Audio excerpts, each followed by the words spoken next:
We're still discussing the ministerial nominees, and we're going to the governors now. So, as you said, Wike, the former governor of River State, Nyesom Wike, 3 others, I think is Dave Umahi from Ebonyi, Nasir El-Rufai from Kaduna, and Abubakar Badari from Jigawa. These are 4 governors that have been nominated.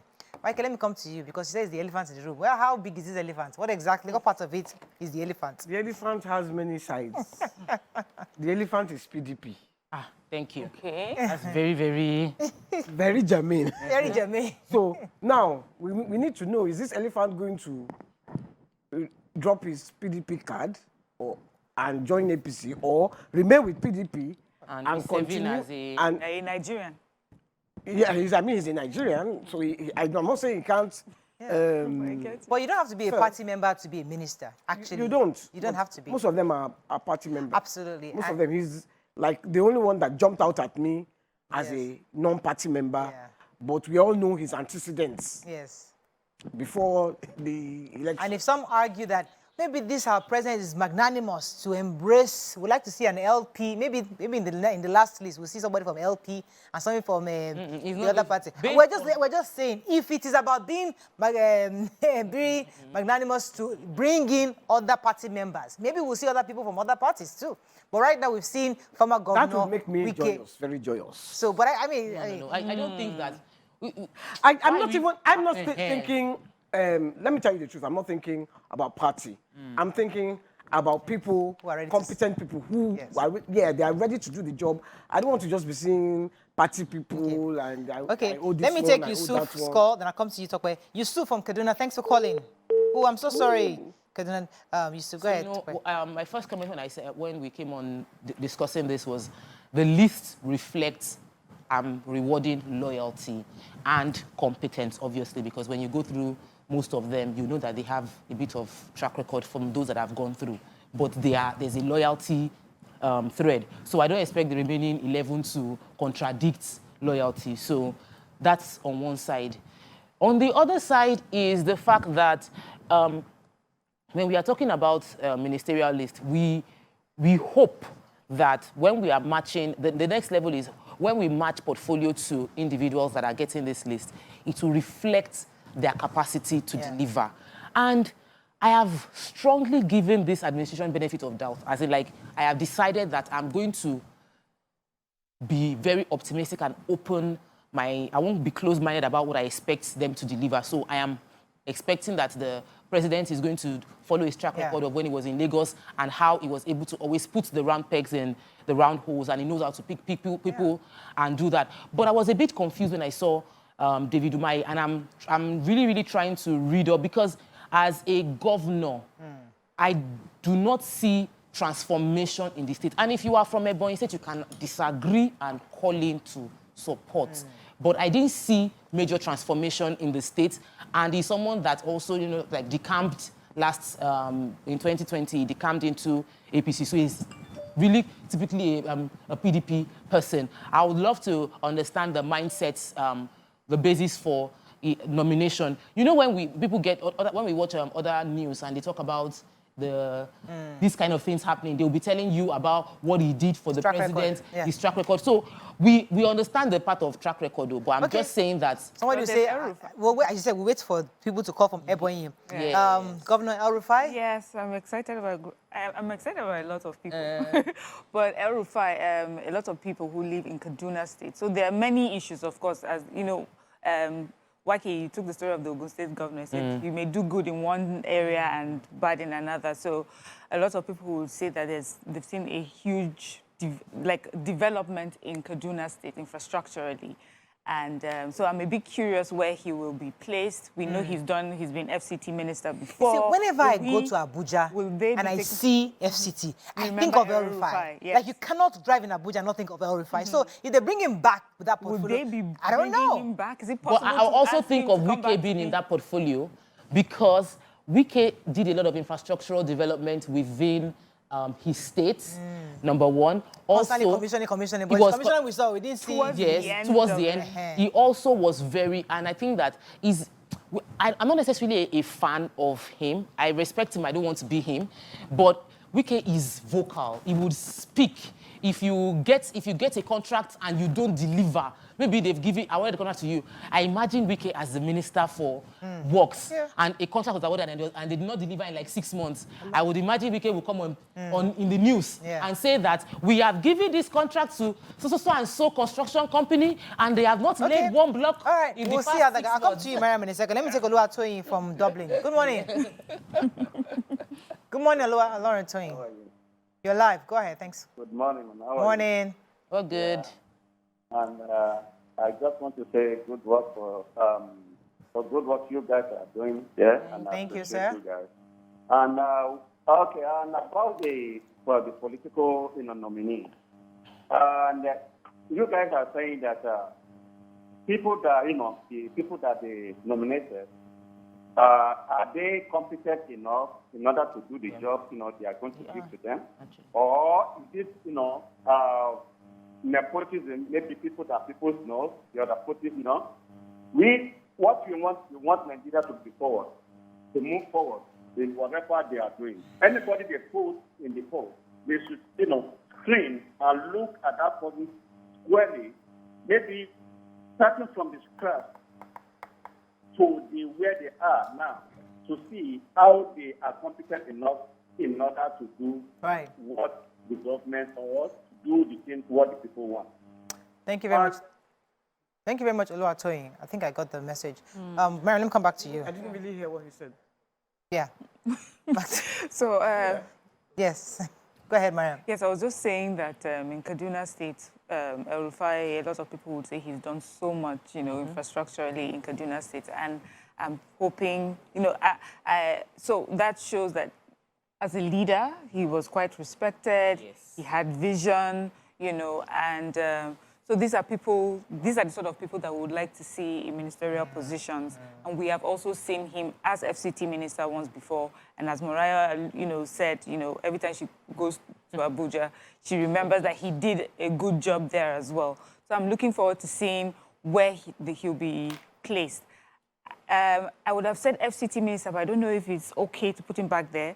But I also would think works, because that's a lot of work, and we want someone who has shown capability, someone that has the force. Because he may not be as loud as Wike, but in his own way too, he's not like Wike. Wike is special, but Madam El-Rufai is very assertive and quite firm, and I feel that that sort of. I think someone power.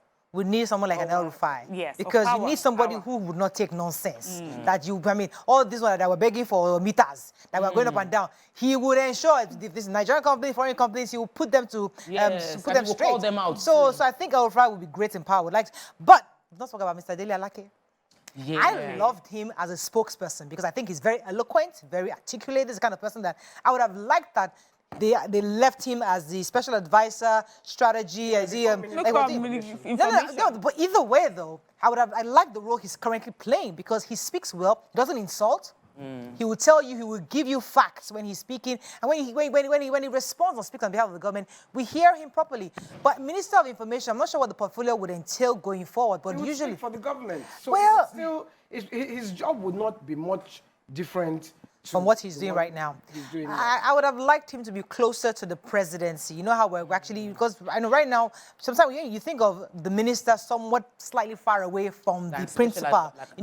Somebody like is right there with him, that is always traveling around with him. I'd have really liked for them to, but either way, maybe as the Minister of Information, he will still retain that portfolio. But I think, would be great for that role. It would be weird if he's not given the Minister of Information. It would be really weird because, I'm told that Yusuf is called back. Let me just quickly take him before we lose that call again. Yusuf from Kaduna, thanks for calling. Thank you, ma'am. You're live. Go ahead, please.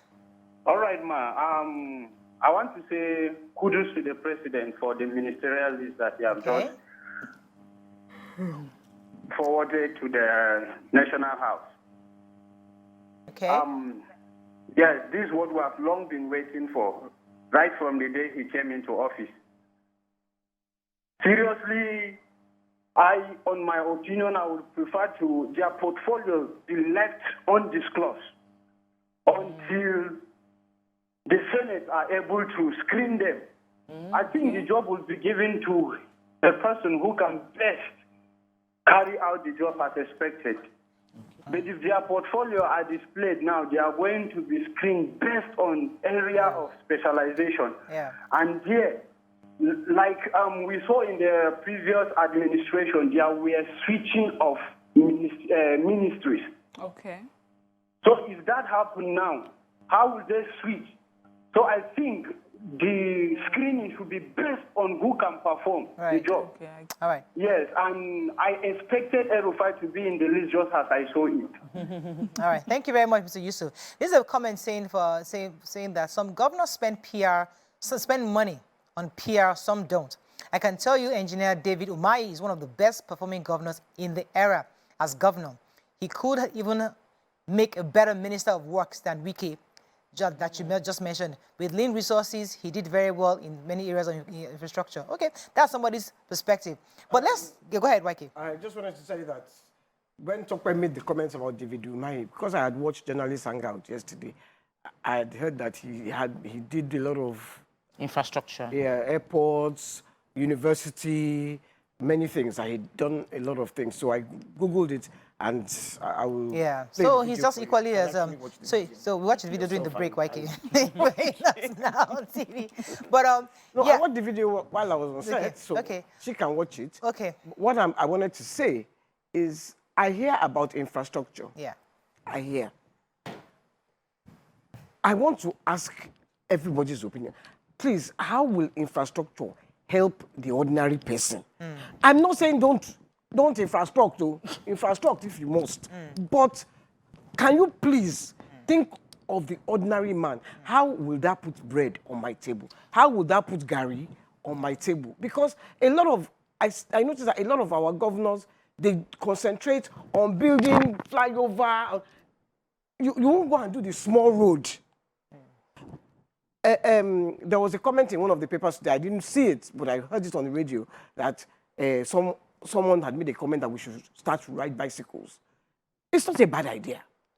But which road are you going to ride bicycles? So that's infrastructure. So infrastructure, road is infrastructure. But I get what you're saying. Listen, when they do this infrastructure, they go and build flyover. I watched the video just now. That's why I want you to watch it. Yeah. There are these flyovers, but you are not going into the town.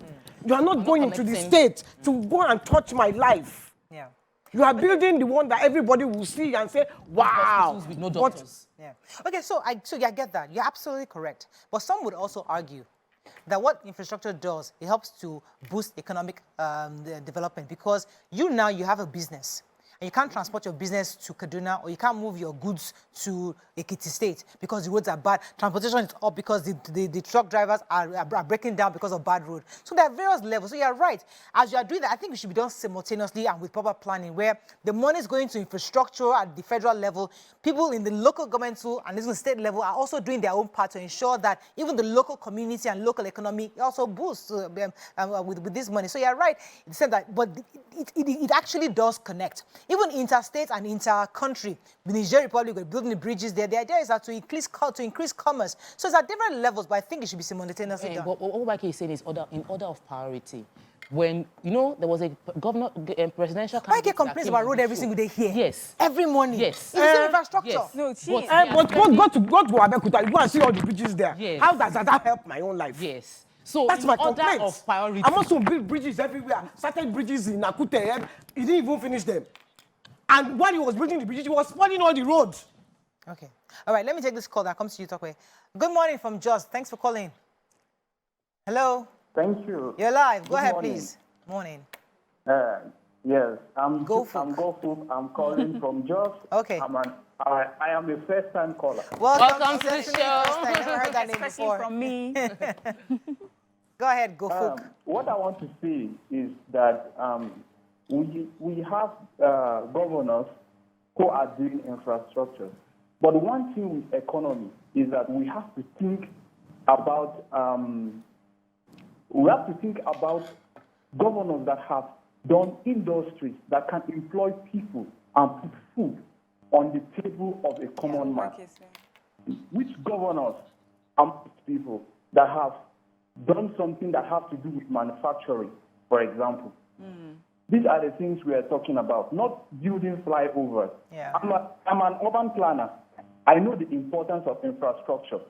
But you see, you have to make people work for an economy to function. Yeah. So this is what I think Wike is talking about. Yeah. Yeah. Not really building flyovers all over the town. No, that's not what we need. Yeah. We need industries. We need governors that have performed in bringing innovations that employ others in the economy. Thank you very much, Gufo. You're absolutely correct. Go ahead. So, there are little things. We're talking about security.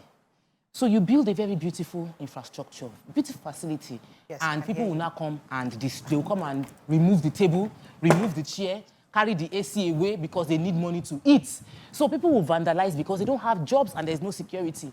You little things like making the processes of the states work. There are some states in Nigeria, I don't want to market anybody, but the states, just by making processing CFO easy, real estate companies, they were calling each other that if you go and buy land in that place, you can get CFO fast, and we know CFO is important. So they brought in funds by just creating ease of process, ease of doing business. People get documentation fast. You realize that when people want to say, what have you done? You will not be able to say, I built airport, bridge, all of that. You will be able to say, I built people. And at the end of the day, people would say, you built us. Yeah.